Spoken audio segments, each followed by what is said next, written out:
नमस्कार दोस्तों, स्वागत है आप सभी का एहसास आईएएस एकेडमी चैनल पर। साथियों, इसमें एमपी कांस्टेबल 2025 जो कि अभी एग्ज़ाम इसकी चल रही है, उससे संबंधित एमपी जीके के क्वेश्चन शामिल किए गए हैं।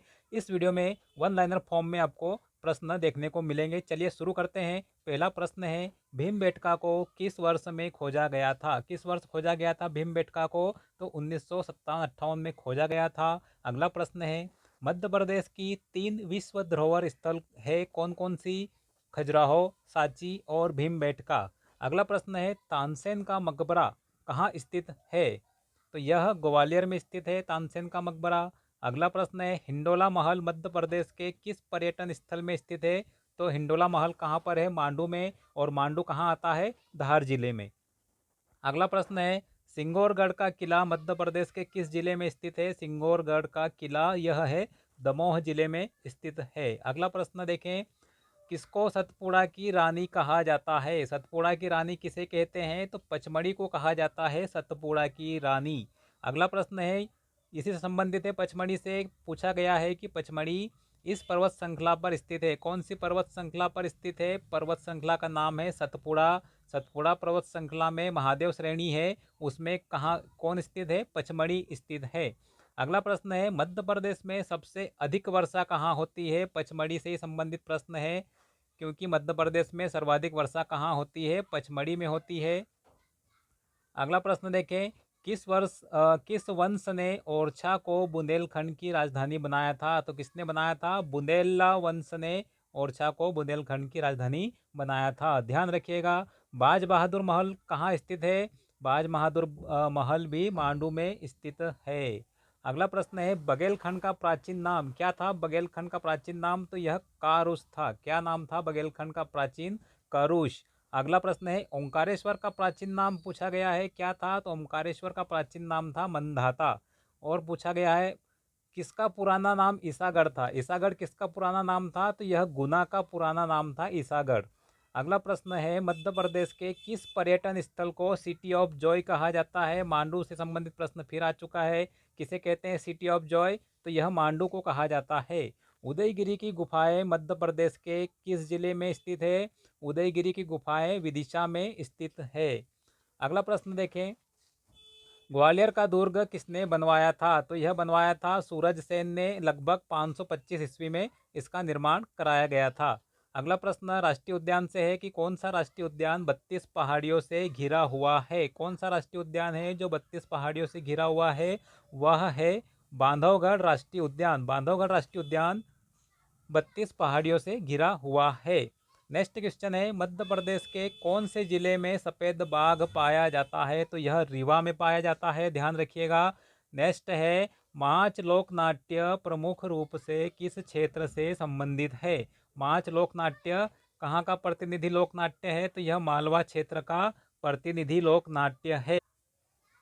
चलिए अगले प्रश्न पर, राष्ट्रीय सोयाबीन अनुसंधान कहाँ स्थित है? तो यह इंदौर में है, राष्ट्रीय सोयाबीन अनुसंधान।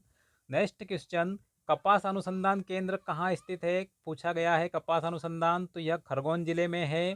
नेक्स्ट, मध्य प्रदेश वित्त निगम का मुख्यालय कहाँ पर है? यह इंदौर में है। मध्य प्रदेश वित्त निगम का मुख्यालय हेडक्वार्टर इंदौर में है। मध्य प्रदेश विधानसभा के भवन का वास्तुकार कौन था?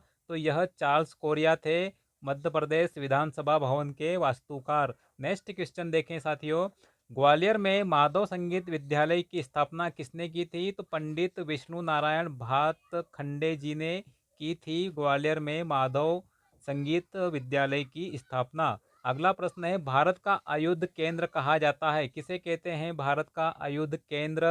आंसर इसका जबलपुर को कहा जाता है भारत का आयुध केंद्र। नेक्स्ट प्रश्न है, पिल्लू खेड़ी औद्योगिक केंद्र किस जिले में स्थित है? पिल्लू खेड़ी तो यह राजगढ़ जिले में आता है। नेक्स्ट है, सतपुड़ा तापीय विद्युत केंद्र कहाँ स्थित है? तो यह कहाँ पर है? सारणी में। बेहर का पठार किस जिले के लिए प्रसिद्ध है? तो बॉक्साइट के लिए प्रसिद्ध है बेहर का पठार।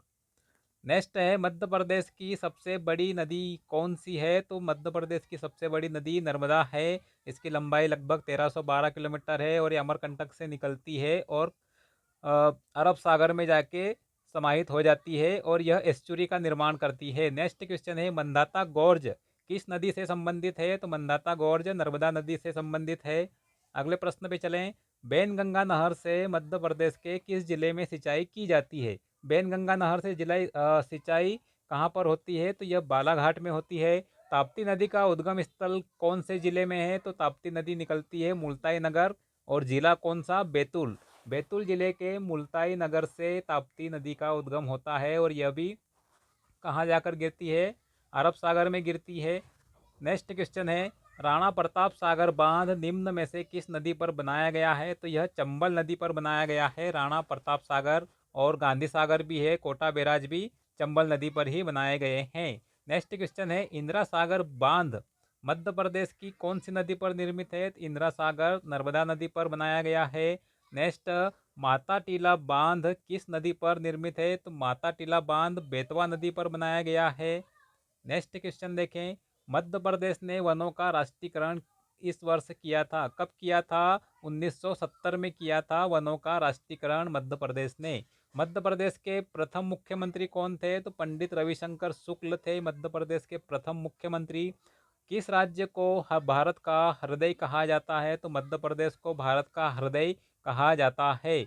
मध्य प्रदेश राज्य का भौगोलिक क्षेत्रफल कितना है? 308252 वर्ग किलोमीटर है। नेक्स्ट क्वेश्चन है, भारत का मानक मध्याह्न गुजरता है, कहाँ से गुजरता है? तो सिंगरौली से होकर